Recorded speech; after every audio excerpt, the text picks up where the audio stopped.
Hi అండి. Welcome back to our channel. నిన్న Sunday కదండీ! కాబట్టి ఒక ట్రిప్‌కి వెళ్ళామన్నమాట. నేను మే మంత్ అయితే ఎక్కడో వెళ్ళాలి అని అనుకున్నాను. అయితే కుదరలేదన్నమాట. ఎందుకంటే ఏదో ఒక పని బిజీనే కదండీ! కాబట్టి ఇప్పుడైతే కొద్దిగా ఫ్రీ అయ్యానని చెప్పి మేము సండే అయితే ఒక ట్రిప్‌కి వెళ్ళాము.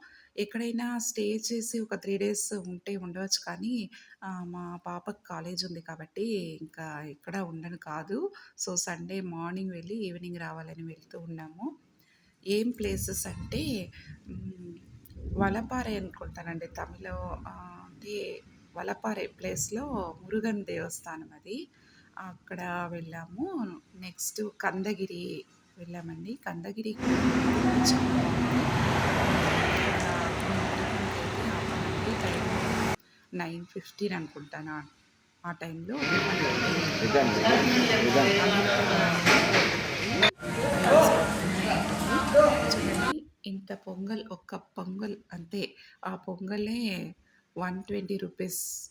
అదే విధంగా ఇది ఆనియన్ ఇది కూడా 120 రూపీస్ అండి. నాకైతే చాలా కాస్ట్‌లీగా అనిపించింది. హ్మ్. ఎందుకో టిఫిన్ తిన్నాం కానీ టేస్ట్ ఓకే మీడియం కానీ ఎక్కువ రేట్ అనిపించింది. ఇంకా హైవేస్‌లో వెళ్తే ఇంకా అలాంటి హోటల్సే ఉంటాయి కాబట్టి ఇంకేం చేయను కాదు. ఇంకైతే ఇలా బయలుదేరామండి. ఇదైతే కందగిరి ఆశ్రమం అంటారు కదా! ఆ కందగిరి ఆశ్రమం అంటే మురుగన్ దేవస్థానం, సుబ్రహ్మణ్య స్వామి దేవస్థానం. ఇది చిన్నగా ఒక కొండే అండి ఇది. బావుంటుంది. ఆహ్లాదకరంగా చాలా బావుంటుందన్నమాట ఇక్కడ. చూడండి ఎలాగోలా ఒక మినీ కొండే దేవస్థానం ఫ్రంట్ డోర్ అండి అది.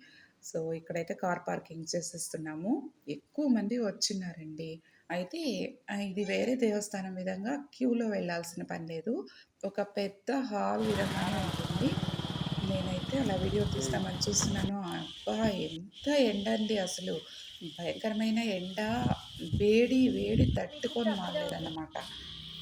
ఇంకైతే లోపల ఈ విధంగా ఉంటుందండి. ఇది ఇడుంబు దేవుడన్నమాట. అది బయలుదేరి చూసుకొని ఇంకైతే ఫోన్ అలో ఉంటుంది కానీ, ఇంకా దేవస్థానంకి వెళితే మనమైతే భక్తిగా దేవుడిని తలుచుకుంటేనే బావుంటుంది. వీడియోస్ తీస్తూ ఉంటే బావుండదని నేనే ఆపేసాను వీడియో తీయడం.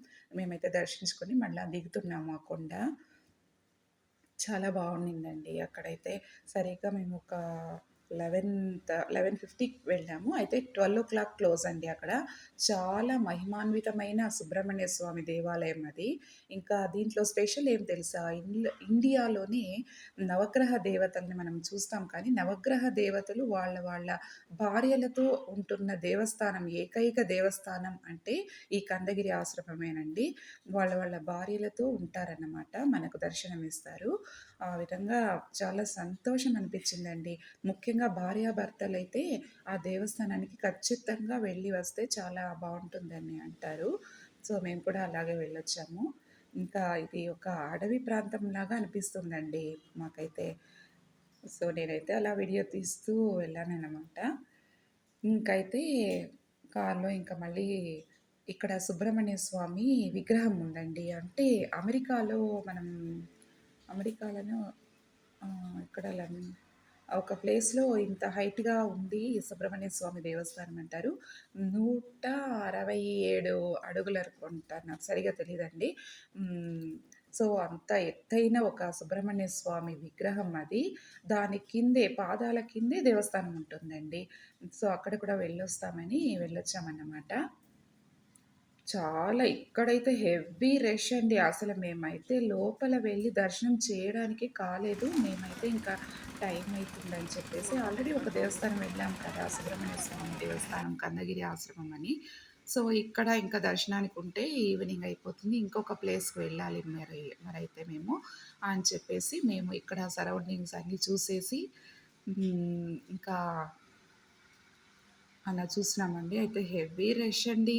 ఎంత వేడో అసలు తట్టుకొని కాలేదండి. అంత వేడిలో అంత క్యూ నిల్చున్నారనమాట అక్కడ.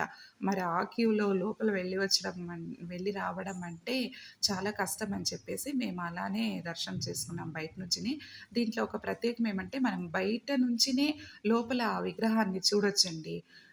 కాబట్టి మేము అలా చూసేసి దర్శనం చేసుకున్నాము. ఇంక ఇవైతే అంగళ్ళండి. అంగడిలో ఒక ఈ డాల్స్ అంతా చాలా బాగుండింది. బట్ మా ఇంట్లో అయితే ఆహా! వద్దనే చెప్పేసారు. ఇదైతే అక్కడ స్పెషల్ ఏమంటే వెట్రిలై దీపం అండి. సుబ్రహ్మణ్య స్వామికి వెట్రిలై దీపం అంటారు కదా! 6 తమలపాకులతో 6 దీపాలు పెట్టడం అనేది, నెయ్యి దీపాలు పెట్టడం అనేది చాలా ప్రాముఖ్యం. మనం కోరుకున్న కోరికలు కూడా నెరవేరుతుంది అనేది నిజమండి దీంట్లో. సో, అక్కడైతే వెట్రిలై దీపం చాలా ఫేమస్‌గా పెడుతూ ఉంటారు. కాబట్టి నేను కూడా పెట్టాననమాట. ఇంకా వీడియో తీద్దామంటే ఒక పక్క పర్సు, ఒక పక్క ఫోను, ఇంకొక పక్క వెచ్చిలై దీపం అనేది దాంతో పాటు ఇంకా సెల్ ఫోన్ అయితే నా వల్ల ఆన్ చేయడం కాలేదండి. సో, అంతటితో అది షార్ట్ ముగిస్తున్నాను. తర్వాతయితే ఇది చూడండి విగ్రహం ఎంత హైట్‌లో ఉందో. 164 అడుగులు లేకపోతే 167 అడుగులు అనుకుంటానండి ఇది. సో, చూడండి కిందని దేవస్థానం అనమాట. ఆ స్టెప్స్ ఎక్కి పైన కూడా చూడొచ్చండి. బట్ అక్కడ కూడా హెవీ క్రౌడ్ అండి. మేము అక్కడ ఎక్కి రావాలంటే కూడా ఇది సెకండ్ టైమ్ వెళ్ళాం మేము. ఫస్ట్ టైమ్ కూడా ఓం శక్తి మాల వేసిన వాళ్ళందరూ ఇదే విధంగా వచ్చేసారండి. సో, మేమైతే ఎక్కను కాలేదు. ఈసారి కూడా అలాగే అయింది. ఈసారైతే చూడండి ఎంత హెవీ రేషియో మళ్ళైతే ఎక్కి రావడం అంటే ఇంకా 1 అవర్ అవుతుంది కాబట్టి మేమైతే ఎక్కలేదు. సో, మేము అలాగే వీడియో తీసిస్తూ మీకు వీడియోలో చూపిస్తామని వీడియో తీస్తున్నాము. చూడండి చాలా బాగుందండి ఇది స్టాచ్యూ అయితే. ఎవరైనా కానీ మళ్ళీ ఈ దేవస్థానం అయితే దర్శనం చేసుకోవాలండి. చాలా బాగుంది. మన తమిళనాడులో లేని దేవాలయాల అంత బాగుందండి దేవాలయాలైతే. మేమైతే లాస్ట్ 1 ఇయర్ నుంచినే తమిళనాడులో ఒక్క దేవస్థానం కూడా ఇంక వదలకూడదని మేము చుడుతూ ఉన్నాము. ఇది చూడండి మధ్యలో దర్శనం తర్వాత టీ ఆహ్, టీ సమోసా తీసుకొని మేము లంచ్ చేయలేదండి. మార్నింగ్ టిఫిన్ చేసాం కదా! అదే ఉందని, అదే సరిపోతుందని ఇంకా టీ, సమోసా మాత్రం తీసుకొని బయలుదేరాము. ఇది ఎక్కడ బయలుదేరామంటే గుర్తుపెట్టారా మీరు? తమిళియన్స్ అయితే గుర్తుపెడతారన్నమాట. హ్మ్. ఎందుకంటే ఫేమస్ అయిన దేవస్థానం కదా! అవునండి. గంగైకొండ చోళపురం అని మనకి హిస్టరీలో కూడా వస్తుంది కదండీ! చోళ రాజులు కట్టించిన ఈ పురాతనమైన దేవస్థానం అనేది అద్భుతంగా ఉందండి. చాలా ఎంత కష్టపడి ఈ దేవస్థానాన్నైనా కట్టారో! అయితే చూడండి ఫ్రంట్‌లో అయితే గోపురం లేదన్నమాట. అంటే కాలం నడుస్తూ ఉన్న కొద్దీ కొద్దిగా డెస్ట్రాయ్ అయిపోయిందన్నమాట ఇక్కడ. చాలా బాగుందండి. కెమెరాస్ అయితే తీసుకోవచ్చు. ఏం అబ్జెక్షన్ లేదు. కాకపోతే నాకైతే ఆ టైంలో సరైన ఒక హెడేక్ అండి. ఆ హెడేక్ తట్టుకొని కాలేదన్నమాట. ఇంకైతే అలానే వీడియో తీస్తూ ఉన్నాను. సరే వీడియోలో చూపిద్దామని. ఇది కూడా అద్భుతంగా ఉందండి. బావుంది.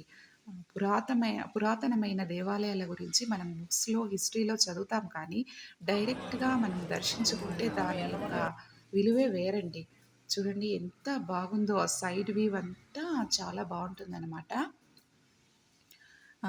సో, అలా మేము చూస్తూ ఉన్నాము. ఇంకైతే ఇంక లోపల శివలింగం. పెద్ద శివలింగం అండి. సుమారు ఒక 10, 15 అడుగుల ఎత్తులో ఒకే ఒక శివలింగం. చాలా బాగుంది లోపల.